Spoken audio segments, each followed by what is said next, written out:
In the quiet village of Nsum, nestled between the ancient koru trees and whispering wines, lived an unusual large woman known only as Mama Ya. She was unlike the other women in the village. It was not just for her size, but for her skin, that glowed unnaturally smooth, and a face that looked no older than 30. Even now the elders, and even the smallest child, whispered this trouble. Mama Ya and I, but they whispered. She had been around before their own grandparents were born. She lived alone deep into the edge of the forest. Children were warned not to follow her, yet she was strangely loved by them. She gave out treats, told riddles, and shared songs that were never heard before. To the villagers she was just eccentric, but some said late at nights she sang lullabies not meant for human ears. Every Thursday afternoon Mama Ya would gather a group of children and take them for what she called forest games. They would walk deep into the forest where she said the talking birds lived. The children all returned smiling, sometimes giggling uncontrollably, but something about them changed. They were quiet, more distant,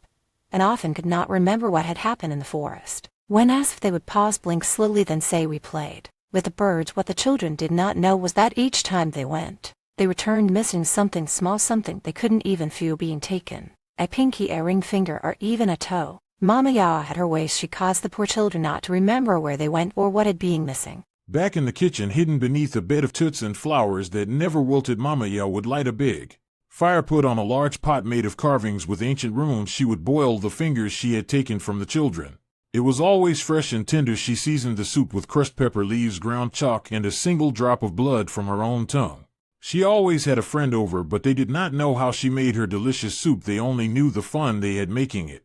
Then she would drink the soup that made her skin glow and body became young again. It kept her beautiful and alive. The secret was passed down through her bloodline, a curse and a gift from a witch who once made a pact with the forest demon Akbal, the one who eats children in exchange for power. One boy, Adu, noticed the strangeness after his younger sister came back from the forest trip. Her hand was always hidden. When he checked her fingers, they were missing. She did not even cry, nor did she knew it was missing.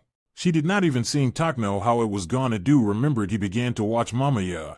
He noticed the way her lips never aged, the way her eyes shimmered too brightly in the sun, and how the dogs would whimper when she walked by. He asked the elders, but they dismissed him with nervous smiles. That night Adu had a dream of his sister's finger floating in a black pot, surrounded by faces of other children staring blankly with mouths stitched. Determined, Adu decided to follow Mama Ya the next Thursday. He pretended to play sick so he wouldn't be chosen then. As the children were led into the woods, he trailed them silently, carrying a small charm his grandmother had given him. This charm was carved from a lion's tooth. He wondered to himself, was he making a right decision to follow Mama Ya, or should he go home? He followed silently behind Mama Ya, stepping over pricks that if pieced his foot would pain him for weeks or even months. He saw Mama Ya pour a yellow powder into the air over the children. As they arrived, their eyes glazed over. They giggled and Saturday beneath the trees while she danced in a circle of red leaves. That's when she pulled out her knife, which had carved into it a question mark glinting in the shadows.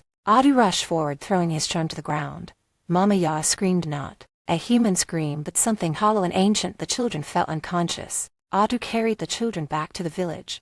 The elders were forced to listen when he revealed the missing fingers and the truth behind Mama Ya vanished. No one knew where she went. Her hut stood empty, the pot still simmering, and in it a single child's finger still warm and fresh. Weeks passed, then months. The village started to heal, but one morning, a girl named Eli, a little girl who never smiled, was seen walking alone towards the woods. Some said they saw a large woman waiting in the trees, but when they went to follow, both were gone. Eli never came back. All they found at the edge of the woods was a single bowl with words etched around the rim. This time the child knew, but did it save them? Do you think Mama Ya will ever get caught? For more videos like this, don't forget to subscribe to my channel, like and share.